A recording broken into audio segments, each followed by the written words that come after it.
Salut à tous, c'est Blad, j'espère que vous allez bien. Aujourd'hui on se retrouve pour une nouvelle vidéo, encore une fois chez Alpine, la deuxième d'une série, au Centre Alpine de Toulouse, puisqu'aujourd'hui je vais vous parler de l'Alpine A110R, mais dans une version bien spéciale. Vous voulez voir ça? Ben restez, venez avec moi, c'est parti.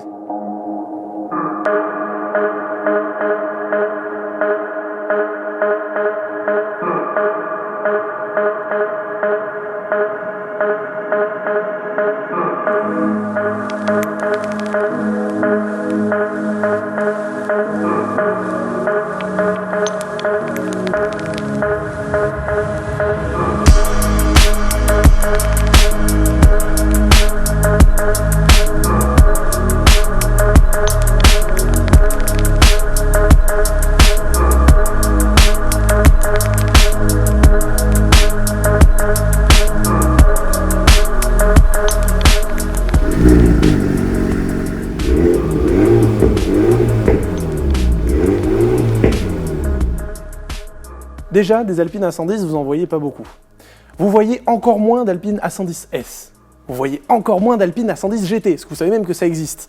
Mais alors des R, vous n'en verrez quasiment jamais de votre vie, je pense. Donc vraiment, profitez de cette vidéo parce que, on a en plus de ça une édition un petit peu spéciale, une Turini qui est légèrement modifiée, qui n'a pas les jantes en carbone, qui a les jantes GT Race, mais qui a énormément de détails en carbone, des détails spécifiques, des baquets à l'intérieur, bref, c'est magnifique, vous allez voir. Donc restez bien jusqu'à la fin parce qu'il y a une flopée de détails divinement bien. L'avant de cette Alpine A110R Turini et de cette Alpine A110R en général est beaucoup plus agressif que les autres Alpine A110. On garde quand même cette élégance, on garde quand même le petit héritage, on va le voir, notamment déjà par exemple avec ces doubles phares, avec ici le projecteur qui était à l'époque le projecteur de plein phare pour les rallyes, les cerclages ronds. On garde quand même cet esprit Alpine des années 60 et 70. Cependant, on touche vraiment à un truc hyper sportif, à une bête de circuit. Vous avez le carbone qui est omniprésent. Déjà, la différence que l'on remarquera en premier par rapport aux Alpine A110 classiques et Alpine A110S, GT, etc., ça va être ce capot en carbone qui est mais monstrueux avec de nombreuses entrées d'air. Des sorties ici, il est intégralement en carbone. Vraiment, c'est incroyable. Évidemment, vous avez toujours les lettrages Alpine en noir, version sportive oblige. Vous avez encore une fois du carbone ici avec cette lame à l'avant pour procurer de l'appui sur les roues avant. Encore une fois l'entrée d'air ici et également toujours ces petites écopes latérales avec cette ligne ici qui rappelle toujours et encore les Alpine A110 d'antan. Mais ça, c'est pas la seule référence aux autres Alpine A110 et c'est surtout pas le seul détail monstrueux qui a été rajouté sur cette A110R et on va aller le voir tout de suite avec le côté. Sur le côté de cette A110R, vous avez pas mal de spécificités. Alors, au premier abord, ça peut peut-être ressembler à une Alpine normale, mais si vous regardez, il y a énormément de détails qui diffèrent. Bon, les inscriptions toujours en noir avec le petit badge Alpine sur le côté.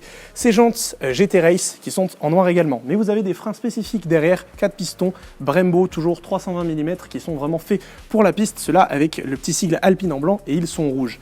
Autre spécificité et que je trouve absolument hilarante, ça va être cette jupe latérale ici qui est en carbone. Alors déjà elle est hyper large, elle est massive, elle remonte vraiment, elle fait vraiment une petite aile ici sur le côté et vous avez la mention Do Not Walk ici, parce que vous ne pouvez pas évidemment mettre votre pied dessus, sinon ça vous coûtera très très cher. Je trouve ça assez marrant de l'avoir laissé inscrit ici.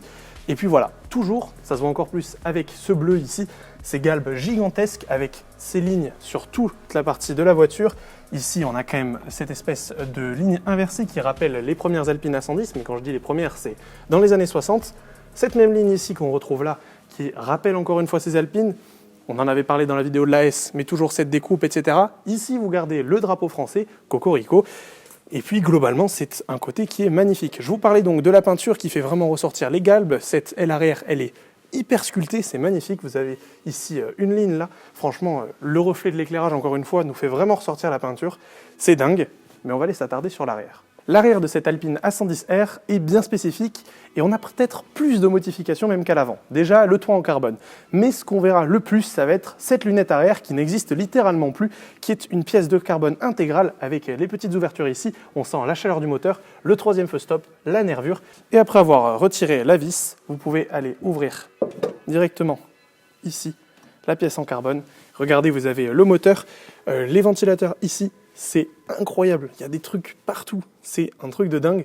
Et donc voilà, ici, vous avez la petite plaque, ici, avec le numéro de série, etc. de la voiture. Bref, C'est un truc de dingue, et pour pouvoir le refermer, il faut aller remettre la vis. Bon, tant qu'on y est, le coffre, c'est à peu près le même, vous avez la place pareil comme les autres. Par contre, ce qui change très légèrement, c'est juste un tout petit détail, ça va être cet aileron qui fait 2 fois la largeur du coffre. Cet aileron, il est assez particulier, puisque déjà, il est intégralement en carbone. Ici, sur sa planche, vous avez les ailettes ici, mais également, vous avez ces petits supports ici en aluminium qui sont en colle de cygne.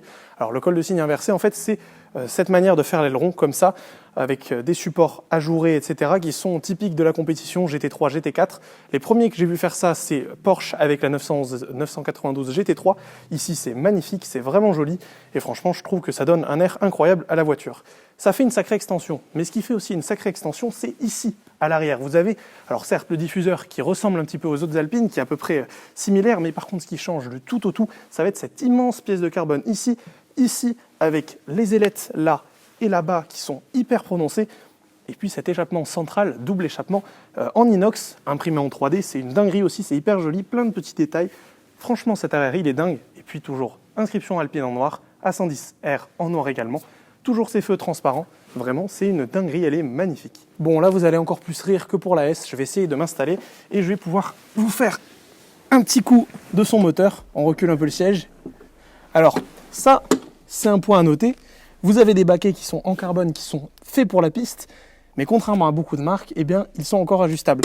Et ça, c'est un bon point parce qu'il y a plein de marques, comme par exemple Ferrari, avec la Ferrari, où vous avez que le pédalier qui est ajustable, le siège ne bougera pas. Donc ça, c'est plutôt un bon point, mais on n'est pas venu là pour ça.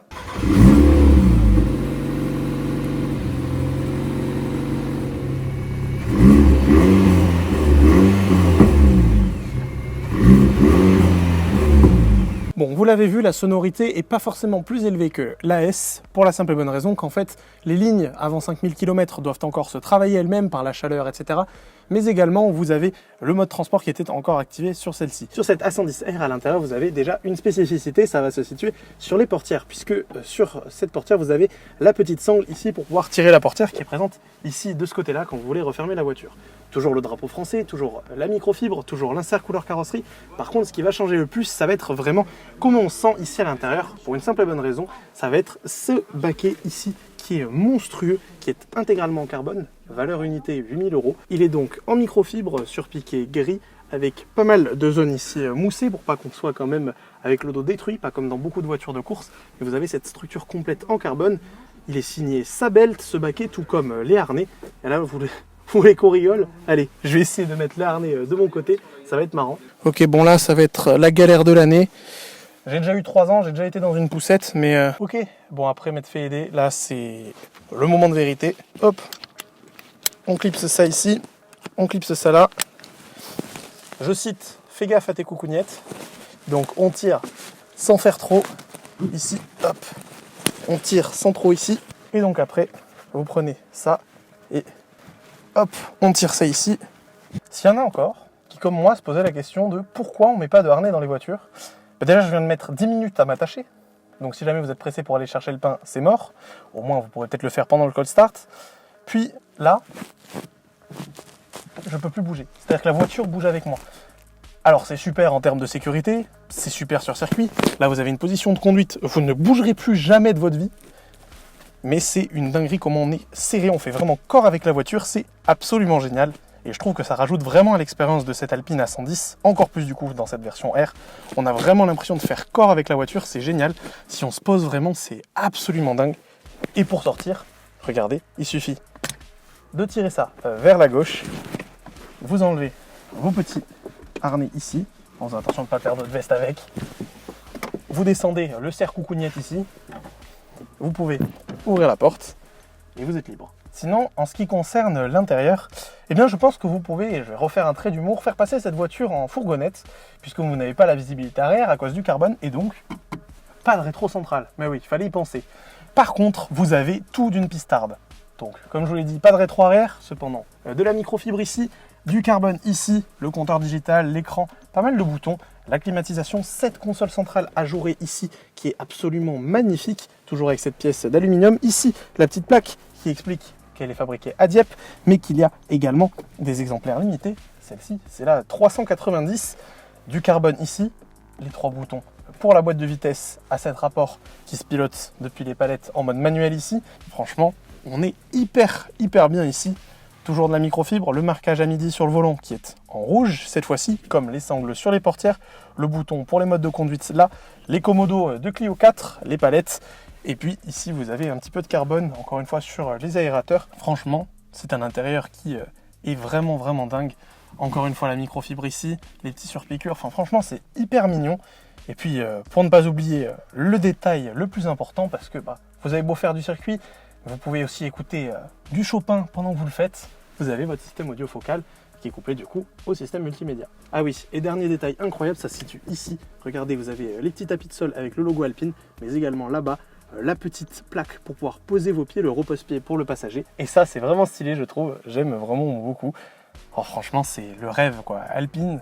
Vous vous rendez compte quand même, je fais une petite pause, je fais une petite parenthèse, qu'on a en France une marque qui vous fait des pistardes folles, qui vous fait des berlinettes de dingue, qui concurrence celui qui a été le maître des lois de la physique depuis plus de 70 ans, c'est Porsche. Et on le verra peut-être un jour sur la route si j'ai la chance d'en essayer une, mais de tout ce qu'on peut lire et de là où j'ai pu m'installer, les Alpines supplantent le Cayman. Donc ça franchement, on peut dire cocorico, bravo les Français parce que vous avez fait un truc de dingue, vraiment. Anecdote supplémentaire que l'on ne pourra pas vérifier aujourd'hui, mais l'Alpine A110R est montée sur des combinés filetés qui lui permettent d'être 10 mm plus bas que l'Alpine A110S normale. Mais vous avez aussi la possibilité de la régler encore plus, d'où l'intérêt des combinés filetés réglables, pour pouvoir la descendre ou la rendre plus dure et permettre une tenue de route accrue pour le circuit. Merci beaucoup de m'avoir regardé, j'espère que cette vidéo sur l'A110R vous aura plu. Remerciez s'il vous plaît dans les commentaires Yop, remerciez également Alpine Centre Toulouse de m'avoir permis de venir filmer. C'est une dinguerie, vraiment, 2 voitures incroyables faites aujourd'hui. Vous avez vu l'Alpine A110S il y a quelques temps. Peut-être même qu'une vidéo est déjà en préparation. Si jamais vous êtes assez gentil, n'hésitez pas, de toute façon, à les remercier dans les commentaires, à me remercier aussi. Le mec a un ego gigantesque.